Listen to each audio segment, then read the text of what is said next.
আমন্ত্রণ চ্যানেল 24 এর সকাল 10টার খবরে শুনছিলেন সিলন ফ্যামিলি ব্লেন্ডের সংবাদ শিরোনাম। আপনাদের সাথে আছি আমি মনজুর আরিফিন। চট্টগ্রামে 25 বছর আগে ফাইলবন্দি সাবেক রাষ্ট্রপতি জিয়াউর রহমানের হত্যা মামলাটি আবারও আলোচনায়। হত্যায় অভিযুক্তদের একজন মেজর মোজাফফর গ্রেপ্তারের পর দাবি উঠেছে মামলাটি পুনরুজ্জীবিত করার। সিনিয়র আইনজীবীদের মতে বেসামরিক সম্পৃক্ততা জানতে নতুন তদন্ত দরকার। তবে নির্দেশনা পেলে মামলাটি পুনরুজ্জীবিত করার পদক্ষেপ নেওয়ার কথা বলছেন সরকারি কৌঁসুলি। 1981 সালে 30 মে সাবেক রাষ্ট্রপতি জিয়াউর রহমান হত্যার একদিন পর চট্টগ্রামের কোতোয়ালি থানায় দায়ের করা হয়েছিল একটি হত্যা মামলা, যাতে আসামি করা হয় 10 সেনা কর্মকর্তাকে, যার অন্যতম সদ্য গ্রেপ্তার হওয়া মেজর মোজাফফর হোসেন। নথি অনুযায়ী মামলাটির তদন্তে সবশেষ দায়িত্বে ছিল সিআইডি, যারা তদন্ত শেষ করতে আদালতের কাছ থেকে সময় নিয়েছিল 173 বার। তবে ঘটনার সময় সার্কিট হাউসে অবস্থান করা অনেককে বারবার ডাকা হলেও সাক্ষ্য দিতে আসেননি, এমন মত দিয়ে 2001 সালের 12 সেপ্টেম্বর চূড়ান্ত প্রতিবেদন দেন তদন্ত কর্মকর্তা, যা আদালত গ্রহণ করে 24 অক্টোবর। সাবেক সামরিক কর্মকর্তা সহ বিভিন্ন জনের লেখায় উঠে এসেছে কতিপয় বিপদগামী সেনার হাতে প্রাণ হারিয়েছিলেন তৎকালীন রাষ্ট্রপতি। তবে এর পেছনে বেসামরিক সম্পৃক্ততাও কখনো উড়িয়ে দেওয়া হয়নি। সিনিয়র আইনজীবীরা মনে করেন, সামরিক আদালতে ঘটনাটির বিচার হলেও দেশি বিদেশি ষড়যন্ত্র বা বেসামরিক সম্পৃক্ততা উদ্ঘাটনে মামলাটি পুনরুজ্জীবিত করে দরকার সমন্বিত তদন্ত। এক্ষেত্রে গুরুত্বপূর্ণ হতে পারে মেজর মোজাফফর। বাহিনীর সদস্যদের বিচার সামরিক আদালত হয়েছে, বেসামরিক কোনো সদস্য যদি জড়িত থাকে, কোনো তথ্যপত্র যদি পাওয়া যায়, পুলিশ যে কোনো সময় এটা রিভাইভ করতে পারে। চাইনির সুযোগ রয়েছে ফৌজদারি কার্যবিধির 173-3 বিধারা অনুযায়ী। আমাদের রাষ্ট্রপ্রধানকে বা আমাদের লোকগুলোকে তখনই মারা হয় যখন এরা আমাদের রাষ্ট্রের পক্ষে দৃঢ় অবস্থান নাই। এইটার সামনে যারা ছিল, পিছনে যারা ছিল, যারা রাষ্ট্রের বিরুদ্ধে কাজ করেছে, তাদের সবাইকে চিহ্নিত করে জনগণের কাছে এদেরকে এক্সপোজ করা দরকার। এইসব আলোচনার প্রেক্ষিতে 25 বছর পর আবারও খোঁজা হচ্ছে মামলার নথি। সরকারি এই কৌঁসুলি বলছেন, নির্দেশনা পেলে মামলাটি পুনরুজ্জীবিত করার ব্যাপারে পদক্ষেপ নেবেন তিনি। যে কিভাবে এটাকে ভবিষ্যতে এগিয়ে নেওয়া যেতে পারে, বিচার নিশ্চিত করতে পারে, সেভাবে পরিকল্পনা চলছে। রাষ্ট্রের যে কাঠামো, বিচারিক কাঠামো থেকে কী সিদ্ধান্ত আসে, সেভাবে আমাদেরকে এগিয়ে যেতে হবে। 1981 সালে 30 মে চট্টগ্রাম সার্কিট হাউসে জিয়াউর রহমানের সাথে নিহত হন তার দেহরক্ষী সহ আরও কয়েকজন। ইবেন মীর, চ্যানেল 24, চট্টগ্রাম। রাজধানীর সবুজবাগে ইব্রাহিম পলাশ নামে ওয়ার্ড বিএনপির এক কর্মীকে কুপিয়ে হত্যা করা হয়েছে। মঙ্গলবার রাতে রাজারবাগ বাজার পানির পাম্পের কাছে পলাশের ওপর হামলা হয়। ধারালো অস্ত্রের আঘাতে তার 2 হাতের কবজি বিচ্ছিন্ন করে ফেলা হয়। পরিবারের দাবি, পূর্ব শত্রুতার জেরে পরিকল্পিতভাবে এ হত্যাকাণ্ড। কয়েক মাস আগেই বিয়ে করেছিলেন রাজধানীর সবুজবাগের বাসিন্দা ইব্রাহিম পলাশ। ছিলেন ওয়ার্ড বিএনপির সক্রিয় কর্মী। মঙ্গলবার সন্ধ্যায় রাজারবাগের কদমতলী এলাকায় পলাশকে এলোপাতাড়ি আঘাত করে দুর্বৃত্তরা।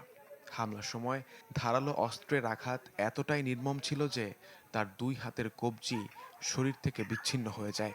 পরে তাকে হাসপাতালে নিলে কর্তব্যরত চিকিৎসক পলাশকে মৃত ঘোষণা করেন। ওর যে অবস্থা দেখছি, সিচুয়েশন দেখছি, মানে 2টা হাত একদমই কেটে নিয়ে গেছে। আমার বিয়ে হয়েছে 3 মাসও হয় নাই। আমরা সবাই দাঁড়াই ছিলাম, ওই সামনে থেকে প্রায় 5 জনের মতন এসে আর কি অ্যালোপ্যাথারি কোপায়, যার কারণে আমি বাচ্চা নিয়ে কোলে ছিলাম। বাচ্চা আমার কোলে ছিল, ওর শরীর পর্যন্ত রক্ত গিয়েছে। নিহত পলাশের পরিবারের দাবি, পূর্ব শত্রুতার জেরেই পরিকল্পিতভাবে হত্যাকাণ্ড। ঘটনার সঙ্গে জড়িতদের দ্রুত গ্রেপ্তার করে দৃষ্টান্তমূলক শাস্তি চান তারা। পূর্ব পরিকল্পনা তো অবশ্যই ছিল, কিন্তু অন্য কেউ মারতে পারে, সেটা হতে পারে রাজনৈতিক কোনো কারণেও মারতে পারে, বা এই মোবাইল চুরির ঘটনাতেও মারতে পারে, বা অনেক শত্রু তো থাকতেই পারে। ও বিএমপি করতো, ওর শত্রু ছিল অনেক শত্রু।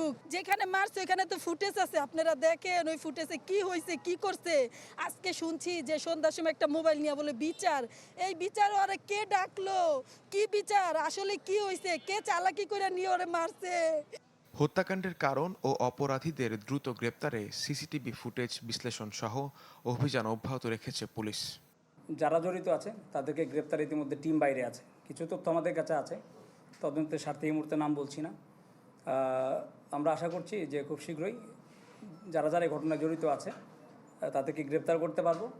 এ ঘটনায় সবুজবাগ থানায় পলাশের বড় বোন বাদী হয়ে হত্যা মামলা দায়ের করে। মুহাজির হক, চ্যানেল 24, ঢাকা। কোথাও সিগন্যাল বাতি নষ্ট, কোথাও অকার্যকর লাইন ক্লিয়ার ব্যবস্থা, অনেক জায়গায় সচল নেই ফোন কিংবা ব্যারিকেড। এমন দুর্দশায় ঝুঁকিপূর্ণ হয়ে উঠেছে দেশের লেভেল ক্রসিংগুলো। 3000-এর বেশি রেলগেটের বেশিরভাগই কার্যত ভরসা শুধু গেটম্যান। এই পরিস্থিতিতে লেভেল ক্রসিংগুলো অটোমেশনে বুয়েটের একটি বিশেষজ্ঞ দলকে দায়িত্ব দিয়েছে রেলওয়ে কর্তৃপক্ষ। আদ্দিন সজীবের রিপোর্ট, ক্যামেরায় ছিলেন মমিনুল ইসলাম মমিন ও রিপু আহমদ।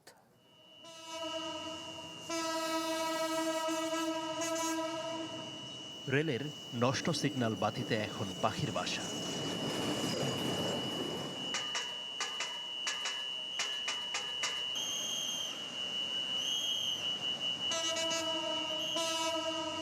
সংকেত ছাড়াই চলছে ট্রেন, ভরসা শুধু গেটম্যানের হাতের ইশারা। এমন ঝুঁকিপূর্ণ চিত্র বেশিরভাগ রেল গেটে। রাজধানীর এফডিসির লেভেল ক্রসিংয়ে যে রেল লাইন ক্লিয়ারের ব্যবস্থা রয়েছে সেটা অকার্যকর হয়ে পড়ে আছে অনেক দিন। এছাড়া যে টেলিফোন রয়েছে যোগাযোগের জন্য সেটাও নষ্ট। এর বাইরে ট্রেন যখন খুব কাছে চলে আসে তখন বাজে কলিং বেল। এভাবেই অরক্ষিতভাবে চলছে দেশের রেলগেট ব্যবস্থাপনা। ফলে প্রতি মুহূর্তেই সতর্ক থাকতে হয় গেটম্যানদের। ট্রেন দেখলেই তড়িঘড়ি করে ফেলেন ব্যারিকেড। এতে হরহামেশাই ঘটে দুর্ঘটনা। রেলওয়ে পুলিশের তথ্য বলছে, গত 10 বছরে সারা দেশে লেভেল ক্রসিংয়ে দুর্ঘটনায় প্রাণ হারিয়েছেন 3600 মানুষ। আমার লগে তো টেলিফোনও নাই, লকও নাই, চাবিও নাই, কিছুই নাই, সব কিছু নষ্ট। আর আমার দ্বারা তো কোনো ইনফরমেশন নাই যে গাড়ি আসতেছে। আমাদের এখানে কেটি ইন্টারলক গেট, আমাদের কেটির লাইনটা কেটি আছে কিন্তু লাইন নাই। রেলওয়ের তথ্য মতে দেশ জুড়ে প্রায় 3500 কিলোমিটার রেলপথে লেভেল ক্রসিং আছে 3200-টিরও বেশি, যার মধ্যে 1000-এর বেশি গেটই অনুমোদিত। বি ক্লাস বলি আমরা, যেটা সি ক্লাস বলি, এরকম গেটের সংখ্যা বেশি এবং লোকজন আনঅথরাইজডভাবে ক্রস করতে গিয়ে অ্যাক্সিডেন্ট হচ্ছে। এর জন্য আমরা আসলে রিসেন্টলি বুয়েটের সাথে আলোচনা করছি। আমরা কিছু অটোমেটেড গেটগুলো করার চেষ্টা করতেছি, পরীক্ষামূলকভাবে করতেছি। লেভেল ক্রসিংয়ে সেন্সরযুক্ত অটোমেটেড সিগন্যাল ও ব্যারিকেড স্থাপনে পরীক্ষা নিরীক্ষার কাজ করছে বুয়েটের 10 সদস্যের একটি দল।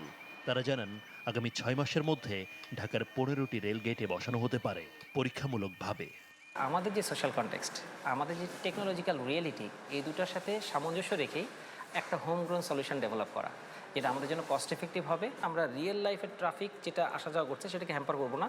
তার পাশে একটা ফাঁকা জায়গায় আমরা একটা গেট এস্টাবলিশ করে ট্রেনের আসা যাওয়ায় এটার নামছে উঠছে ঠিক মতো কিনা এটাকে আমরা টেস্ট করবো। 3টা গেট, এটাও নেক্সট কাপল অফ মান্থসে। তবে রেলের দুর্বল কাঠামোর বাস্তবতায় লেভেল ক্রসিংয়ে নতুন প্রযুক্তির স্থাপন চ্যালেঞ্জিং বলে মনে করছে বিশেষজ্ঞ দলটি। আছে সরঞ্জামের নিরাপত্তার শঙ্কাও। তো আমরা একটু চেষ্টা করবো তুলনামূলক একটু আগে থেকে অ্যালার্মটা দেওয়া, যেন মানুষ যথেষ্ট রেসপন্স টাইমটা পায়। আমরা সাধারণত এমন একটা স্পিডে নামানোর চেষ্টা করব যে স্পিডটা আমাদের জন্য সুদিং হয়। আবার ট্রেনটা যখন ক্রস করে চলে গেল, এই গেটটাকে আবার অটোমেটিক্যালি আমরা তুলে দেবো। আমরা চেষ্টা করব না যে প্রথম থেকে মানুষকে এখান থেকে সরিয়ে দেওয়ার জন্য, কারণ মানুষের একটা ভূমিকা আমাদের কনটেক্সটে কিন্তু আছে। স্বয়ংক্রিয় ব্যারিকেডের পাইলট প্রকল্প সফল হলে ধাপে ধাপে দেশের সব লেভেল ক্রসিংয়ে স্থাপন করতে চায় বাংলাদেশ রেলওয়ে। আদ্দিন সজীব, চ্যানেল 24, ঢাকা। গাইবান্ধার বিভিন্ন নদ নদীতে দেখা দিয়েছে তীব্র ভাঙন, বিলীন হচ্ছে হাজারো ঘরবাড়ি, ফসলি জমি। দর্শক, আরও জানাতে সরাসরি যোগ দিচ্ছেন সহকর্মী আসাদুজ্জামান মামুন। মামুন, গাইবান্ধার নদী ভাঙনের কি পরিস্থিতি, স্থানীয়দের সুরক্ষায় কি ব্যবস্থা নেওয়া হচ্ছে?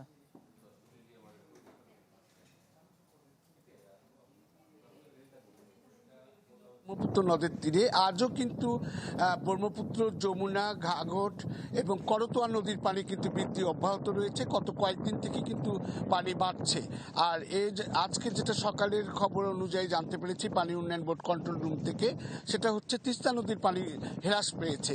তবে এই নদীগুলোর কিন্তু পানি বৃদ্ধি অব্যাহত রয়েছে। পানি বৃদ্ধির সাথে সাথে এখানে কিন্তু আপনার হচ্ছে ভাঙনটা তীব্র আকার ধারণ করেছে।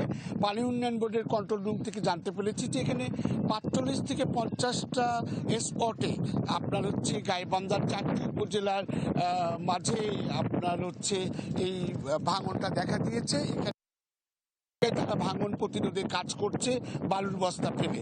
আর 10টি জায়গায় ঠিকাদার নিয়োগ করেছে এবং আরও 10টি জায়গায় তারা কিন্তু আপনার হচ্ছে বরাদ্দ চেয়ে মন্ত্রণালয়ে আবেদন পাঠিয়েছে।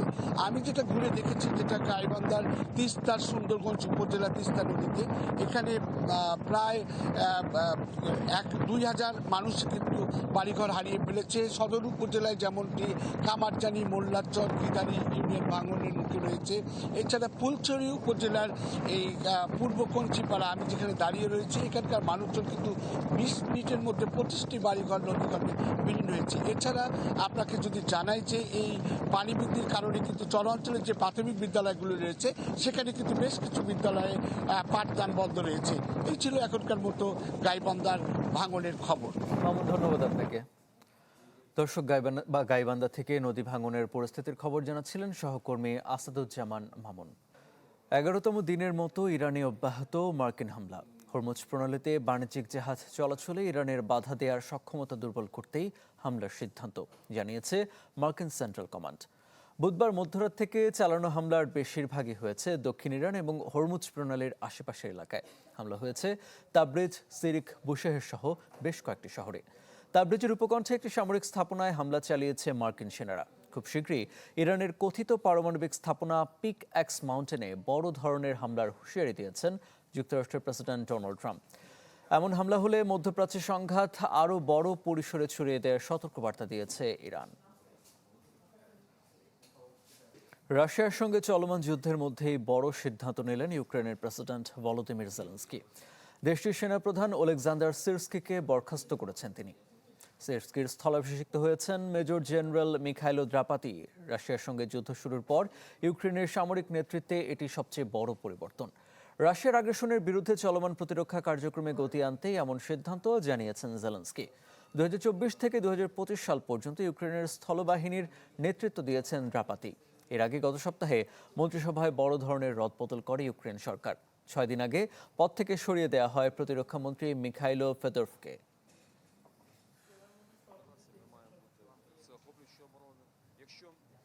এই ছিল সকাল 10টার খবরে। বিশ্বের যে কোনো প্রান্ত থেকে সবশেষ খবর জানতে ভিজিট করুন আমাদের ফেসবুক পেজ, ইউটিউব চ্যানেল এবং ওয়েবসাইটে। এতক্ষণ সাথে থাকার জন্য ধন্যবাদ সবাইকে।